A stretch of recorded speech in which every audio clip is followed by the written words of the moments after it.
Ciao a tutti, questa è una puntata un po' strana di Milano Misteriosa. Vi voglio parlare infatti di qualcosa che riguarda Milano, ma non esattamente un mistero milanese. C'è un filo conduttore e ve lo spiego subito. In via San Giovanni sul Muro, al consolato del Sudafrica, proprio davanti, troviamo una statua. La statua è di Nelson Mandela. Cosa c'entra questo con Milano e con il mistero? Beh, ve lo spiego subito. Intanto si trova in vicolo San Giovanni sul Muro, questa statua, se andate a vederla è molto bella e anche impressionante perché da lontano sembra quasi una persona vera, non ci si rende conto che è una statua di bronzo. Ma poi avvicinandosi si nota e si nota anche che ovviamente è un personaggio famoso che tutti conosciamo. Bene, Nelson Mandela però è legato anche a un mistero che si chiama effetto Mandela. Provate a cercarlo magari da qualche parte su internet o su YouTube, troverete sicuramente il mio nome, il mio video. Ma comunque se cercate su internet troverete questo effetto Mandela che è una cosa abbastanza recente ed è legata ai viaggi non tanto spaziali o temporali, ma ai viaggi interdimensionali. Viaggi interdimensionali, cosa vuol dire esattamente? È la possibilità di spostarsi da una dimensione all'altra, da un universo parallelo al nostro, dove tutto è esattamente uguale al nostro normale universo in cui viviamo, tranne per qualche piccola differenza. Ecco, questo perché si relaziona a Mandela, a Nelson Mandela? Perché quando morì Mandela, molte persone si chiesero se in realtà non era già morto 10 anni prima. Erano convinte del fatto che fosse morto 10 anni prima. Queste persone lo hanno scritto in rete e si sono trovate tutte a parlare dello stesso argomento dicendo ma era morto 10 anni fa. Da cui è nata questa teoria per cui in realtà loro hanno viaggiato in un'altra dimensione dove praticamente provengono da una dimensione in cui realmente Nelson Mandela era morto 10 anni prima, ma si sono poi spostate in una dimensione diversa dove Mandela era ancora vivo. Questa teoria, secondo queste persone, tra cui una di queste persone sta anche scrivendo un libro su questo effetto Mandela, bene, queste persone sono convinte anche del fatto che quando noi non troviamo, che so io, le chiavi di casa e le cerchiamo sul comodino, invece sono, che ne so io, in cucina o altre cose del genere, sono attribuibili a questo effetto Mandela. O anche quando magari siamo convinti che una persona nota, famosa, sia morta da tempo, come Mandela appunto, e in realtà è ancora viva, allora sempre e comunque effetto Mandela. Io ho sperimentato questa cosa effettivamente quando mi ricordo che avevano detto che era morto il protagonista di Star Trek che faceva Mr. Spock, che interpretava Mr. Spock, Nimoy, io ero convinto che fosse morto molto tempo prima, anzi a dire il vero non so neanche se è morto adesso o no, nonostante io sia appassionato di questa serie di telefilm. Ma è veramente un viaggio interdimensionale o è solo uno scherzo della nostra mente? Beh, c'è un modo molto semplice per spiegare il perché in realtà non è possibile, anzi non è vero.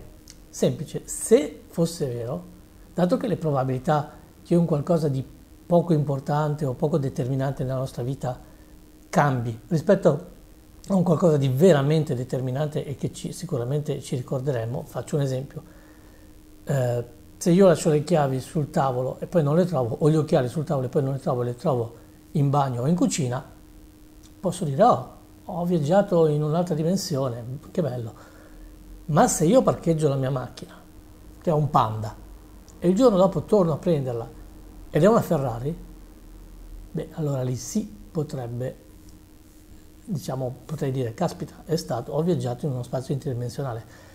Ma perché non avviene con le cose importanti, con quelle che ci ricorderemo, con le cose di valore? Perché non mi sveglio in una villa a Beverly Hills invece che in un appartamento a Milano? Perché non sono miliardario oggi e poverissimo domani? Semplicemente perché la nostra mente, noi ce lo ricorderemmo, la nostra mente non ci fa scherzi del genere, ci fa scherzi solo su cose piccole, su cose del quotidiano, perciò è diciamo, un problema nostro, un problema di memoria o anche di, diciamo,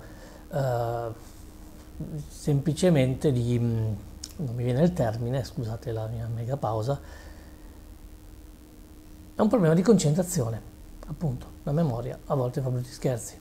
Non ci si concentra, si fanno le cose automaticamente e si dimenticano le cose in giro. Perciò questo effetto Mandela è assolutamente non probabile, è impossibile anzi, perché veramente se fosse vero noi ci sveglieremmo un giorno con una macchina stratosferica, un giorno sposati con un gatto, un giorno che ne so,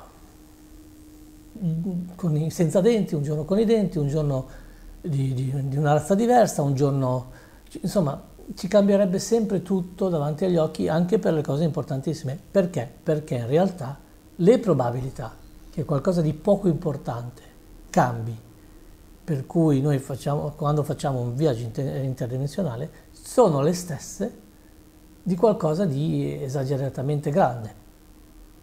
Noi se passiamo la probabilità è la stessa, non c'è un qualche spiegazione per cui una chiave è più importante o più, diciamo, può farci viaggiare in un'altra dimensione di più rispetto al cambio di una macchina tra un Panda e un Ferrari. Non so se mi sono spiegato bene, spero di averlo fatto.